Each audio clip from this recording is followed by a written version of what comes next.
So I have a few questions. And first of all, thank you for sharing with us. It's fabulous. Yeah. If you never heard anything other than what you just heard, it would be all you would ever need to live happily ever after.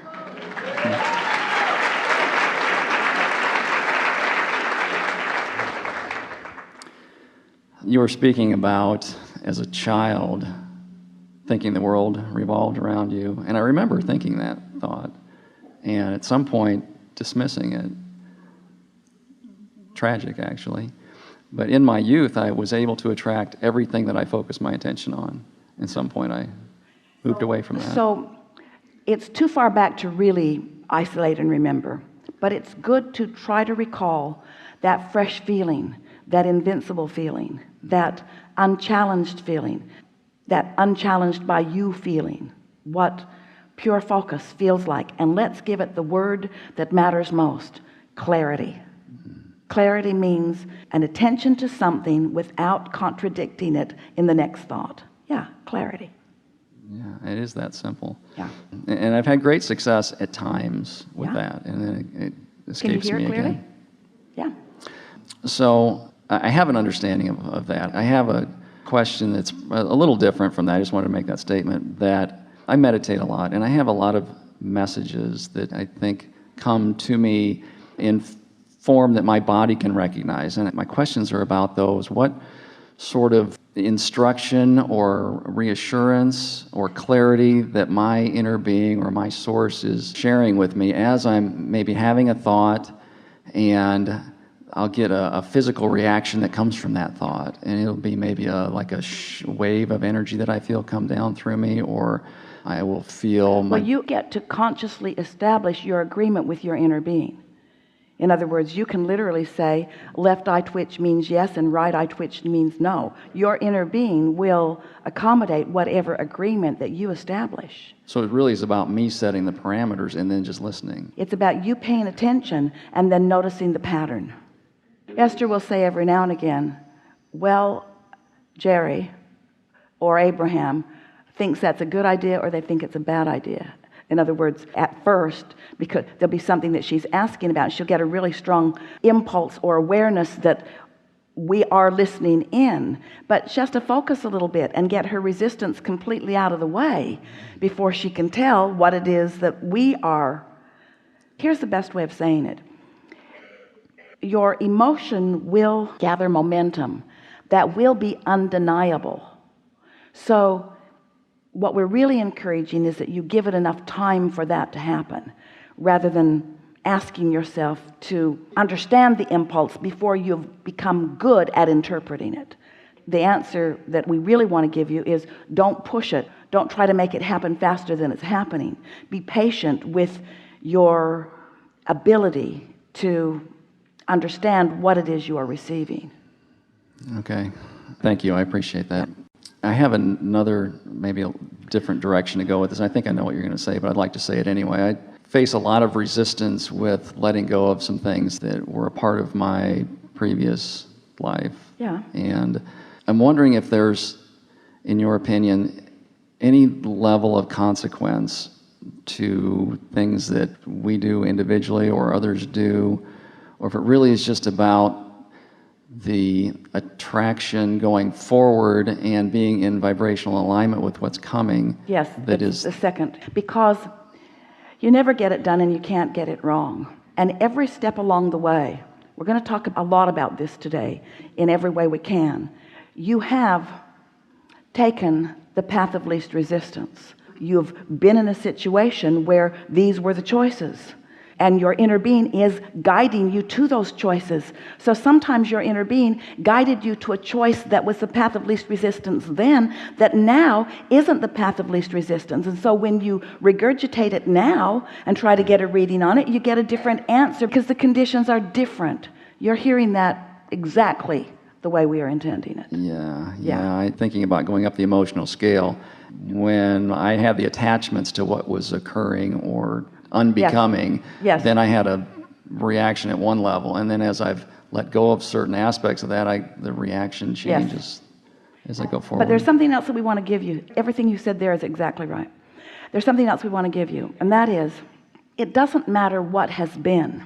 And what has been, you won't keep having those recurring vibrational attachments to them if you don't keep thinking about them.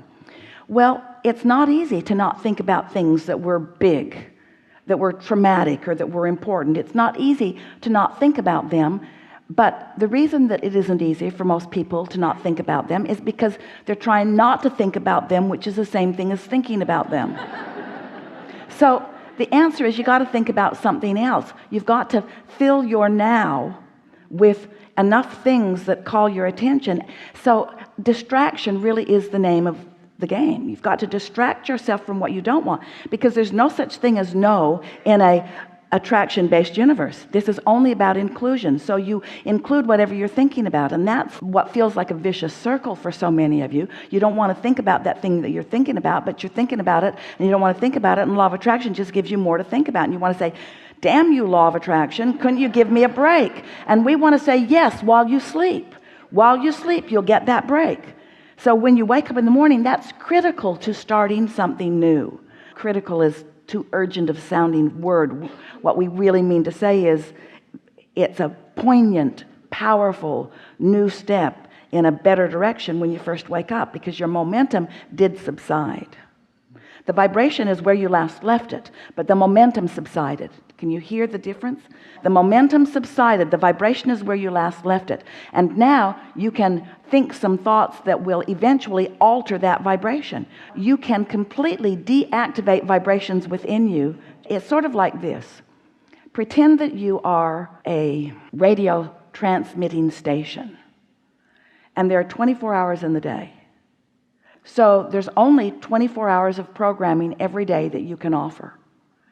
And there's way more than 24 hours a day of programming of people who want you to put them on the air. But you can't put them all on the air because there's only 24 hours a day. So you choose what you put on the air. And what you put on the air equals your point of attraction, because your point of attraction is about what you're broadcasting. Ooh. Isn't that nice to know? So you just put on the air what you want to broadcast. You just put the things on the air that feel good. You just fill up that broadcasting time with what feels good to you. And after a while, that other stuff will become so inactive that it won't creep in, ever. It'll go away. It'll be non-existent. Loses the momentum. Yeah. It loses its momentum, and in time you replace it with active vibrations that become so dominant that what you know becomes different than what you knew.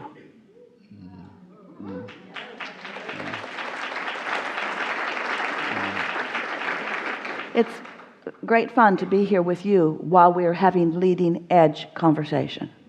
Yeah. It is fabulous. With regard to that, with replacing thoughts with other thoughts, which is, I think, really what you're talking about. And it is what we're talking about, but there's something about saying it like that that keeps the replaced thought in the mix. I mean, that is what we're talking about. Okay. But you could do it more purely by saying, thinking thoughts that feel best now. Even best kind of introduces what's less than best. Thinking thoughts that feel good right now. Feel how that was less of introduction of resistant ideas? Yeah, absolutely. People have mentioned to me before, you can recall your thoughts from the ether or whatever, but that's really not what it's about. Well, it isn't about memory. It's about activation. So every now and again, Esther will laugh because she'll find herself, something in her now is activated. All kinds of things from her past start streaming, and things she hasn't thought about in a long, long time. She's now thinking about because of something that the now activates. And so you just have to care about how you feel and just catch those things in the early subtle stages and just redefine your programming on your 24 hours a day, 7 days a week broadcasting station. Yeah. It's about being focused in the now and paying attention to now. And caring about how you feel, yeah. Yeah. You might say to someone who, through conversation or through something that they're living or doing, introduces something that you can feel is off, and you might say, wait, and they'll say, what are you doing? You say, I'm looking at my programming schedule and realizing that I don't have time for this.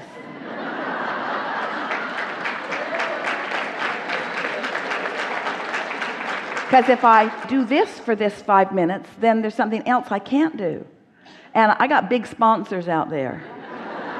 I have sponsors that really want the good stuff. Infinite intelligence kind of sponsors. Source energy kind of sponsors. Energy that creates worlds kinds of sponsors. In other words, this matters a lot. Yeah. Crazy responsibilities. Yeah. Yeah. Thank you. Enough? Enough. Really good. Thank Really you. good. Yeah.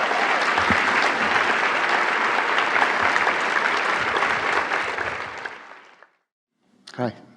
We are. I'm much lighter than I was here a year ago. I listened to the tape. I was in a pretty grim place last year. And I'm much lighter, and I've let go of a lot, and I'm a lot happier. So you don't have 24 hours. You've only got a little bit of time here. So how do you want to use this broadcasting time? We're just playing with you a little bit, but going back to what was, No, I just wanted to say that open up. What I have a question is I had a miraculous landing in a parachute. I went over the trees. I landed so quietly with my eyes closed, I thought I was dead. And you said, well, Ryan, you were praying before that. You noticed you were praying. And it was a big thing for me to talk about prayer, because what I've gotten from you over the past 10 years is if you're praying from a place of lack or need, you don't get what you're asking for. Well, here's the thing.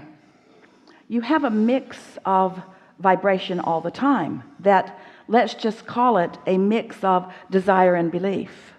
So if your desire is really, really, really, really, really, really, really, really, really strong, your belief has less significance in the mix. If your belief is really, really, really, really, really, really, really, really strong, it can outpower your desire. So it's a rare person that has a pure desire with no resistance in it. Even in the choosing of people that are coming to have a conversation with us, you've got desires and you've got beliefs, and we are taking all of that into consideration. How close are you in readiness to hear the answer to the question that you're going to present to us? Because a lot of people will say the words, but they're not in the vicinity of being able to hear what we are saying back to them, you see. And so most people do pray from a place of desperation. And that's why most people do not get immediate answers to their prayers. The best prayers to offer are prayers of appreciation. In that, there's no split energy. But it all works, and it's all right. And you're just doing the best you can and following the path of least resistance. And so let's not make any kind of big deal out of anybody trying to be in the perfect vibrational place. Just do your best to feel good, and it will all work out well for you. Yeah? Okay, so it's just to clarify. So it's not God answering my prayers, it's my dealing with my vibration at that point. It's you dealing with your vibration to put you in a place where that which you want to call God can answer your prayers. God is such a loaded word because it means so many different things to so many people. But there is an infinite intelligence. There is a source energy that is the culmination of all of the good that has been harvested from all of the life experience.